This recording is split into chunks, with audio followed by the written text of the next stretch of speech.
الحمد لله وحده والصلاة والسلام على من لا نبي بعده أما بعد أعوذ بالله من الشيطان الرجيم بسم الله الرحمن الرحيم میرے محترم اساتذہ کرام اور میرے مکتب ساتھیو السلام علیکم. گرامی قدر حاضرین، میں آج آپ کے سامنے جانے دو عالم فخر مجسم شافع معشر ساقی وسط محمد رسول اللہ صلی اللہ علیہ وآلہ وسلم کے نام نامی اس میں گرامی کے حوالے سے چند حقائق پیش کرنا چاہتا ہوں. پہلی بات یہ ہے کہ عالم نام مشروع نہیں تھا، لیکن جیسے فرشتے کی بشارت سے حضرت حاجہ نے اپنے بیٹے کا نام اسماعیل رکھا، جیسے حضرت مریم نے اپنے بیٹے کا نام یوسف رکھا، ایسے ہی حضرت سیدنا آمنہ رضی اللہ تعالی عنہا نے فرشتے کی بشارت سے اپنے بیٹے کا نام محمد رکھا. چنانچہ زمین پر آپ کا نام محمد اور آسمان پر احمد ہے، توریت میں محمد اور انجیل میں احمد ہے. ایک دوسری حقیقت بھی سامنے رکھیں تو وہ یہ کہ آپ کے نام کو ہم سے خصوصی مناسبت ہے. آپ حامد ہیں تو رب العرش محمود ہے، آپ احمد ہیں تو مقام شفاعت کا نام محمود ہے، آپ حمید ہیں تو آپ کی امت حمادون ہے، آپ حامد ہیں تو آپ کے جھنڈے کا نام لواء الحمد ہے. آپ اللہ تعالیٰ کی سب سے زیادہ تعریف کرنے والے تھے. آپ نے دنیا میں اربوں خربوں نیلوں پربوں انسانوں کو اللہ تعالیٰ کی تعریف پر لگا دیا.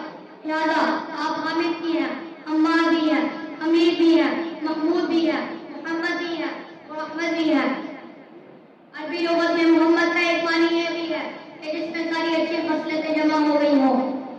میرے نبی کی سیرت پڑھیے، نبوت ملنے سے پہلے کی زندگی کا مطالعہ کیجیے، نبوت ملنے کے بعد کی زندگی پر نظر ڈالیے، مکی زندگی کا جائزہ لیجیے، مدنی زندگی کو پڑھیے، آپ کے بچپن کو دیکھیے، آپ کی جوانی کو دیکھیے، آپ کو مکہ اور مدینہ کے بازار میں دیکھیے، حالت جنگ میں دیکھیے، مسجد کے محراب میں دیکھیے اور بار بار دیکھیے اور بتائیے کہ وہ کون سی ایسی اچھی خصلت اور صفت ہے جو میرے حضور صلی اللہ علیہ وآلہ وسلم میں موجود نہیں ہے. میرے دوستوں، محمد کا ایک معنی یہ بھی ہے جس کی تعریف بار بار کی جائے، جس کی تعریف کبھی ختم نہ ہو. میرے حضور کی تعریف انسانوں نے کی، جنات نے کی، ملائکہ نے کی، انبیاء نے کی، یہاں تک کہ رب کائنات نے کلام مقدس میں آپ کی تعریف بار بار کی. کئی آپ کو شاہد و مبشر کہہ کر پکارا، کئی آپ کو سراج منیر کہہ کر پکارا، کئی آپ کو رؤوف الرحیم کہہ کر پکارا، کئی آپ کو حجت و برہان قرار دیا، کئی آپ کو مزمل و مدثر کہا، کئی آپ کو طٰہٰ اور یاسین کہہ کر پکارا، کئی آپ کو خاتم النبیین اور رحمت للعالمین قرار دیا. دنیا والوں نے ابھی پوری طرح میرے حضور صلی اللہ علیہ وآلہ وسلم کے مقام پر نہیں سمجھا، آپ کے پیغام پر نہیں سمجھا، آپ کے کام پر نہیں سمجھا. جو دنیا والے آپ کے مقام، پیغام اور کام کو سمجھتے جائیں گے، آپ کی تعریف کرتے جائیں گے.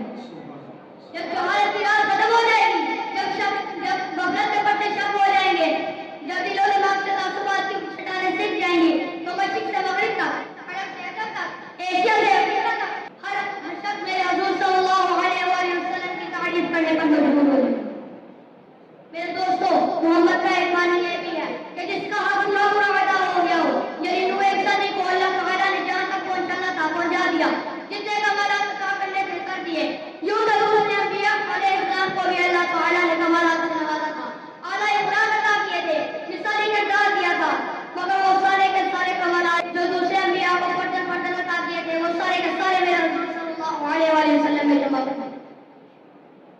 یعنی حضرت آدم علیہ السلام کا خلق، حضرت شیس علیہ السلام کی معرفت، حضرت نوح علیہ السلام کا جوش تبلیغ، حضرت ابراہیم علیہ السلام کا بلبلہ توحید، حضرت اسماعیل علیہ السلام کا احسان، حضرت اسحاق علیہ السلام کی روزات، حضرت صالح علیہ السلام کی فصاحت، حضرت لوط علیہ السلام کی حکمت، حضرت یحییٰ علیہ السلام کی پاک دامنی اور حضرت عیسیٰ علیہ السلام کا زہد و تقویٰ جیسے اوصاف و کمالات آپ کی ذات نے یکجا کر دیا.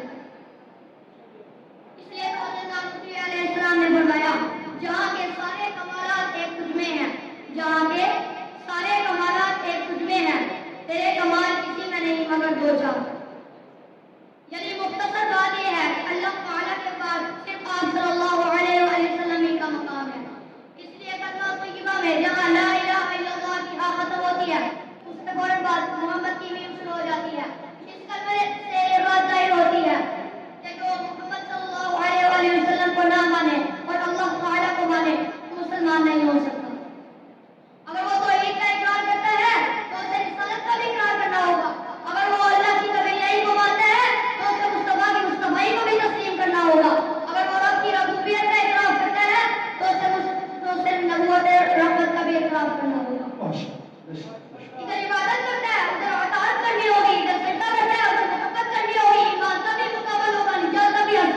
5